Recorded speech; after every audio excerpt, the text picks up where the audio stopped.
ముఖ్యమంత్రి జగన్ గురించి చెప్పాలంటే ఇలాంటి ప్రభుత్వం గురించి మనం మాట్లాడుకోవాల్సిన అవసరం ఉంది. విశాఖ చాలా ప్రశాంతమైన నగరం. ఇది చాలా ప్రశాంతమైన నగరం. ఎవరన్నా సరే ప్రశాంతంగా బతకాలి అంటే వెళ్ళి వైజాగ్లో సెటిల్ అవుదాం అనుకున్న ప్రతి ఒక్కరి ఆలోచనది. సగటు మధ్యతరగతి మనుషులకి, ఆడబిడ్డలకి విశాఖ చాలా క్షేమకరమైంది.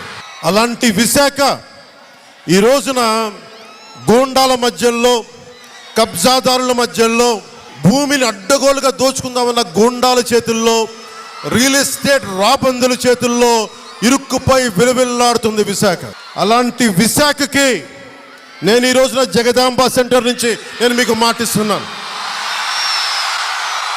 మిమ్మల్ని బెదిరించే గూండాలకు కానీ, అరాచకం చేసే రౌడీ గుండాలకు కానీ పవన్ కళ్యాణ్ ఉన్నంత వరకు మీకేం కాదు.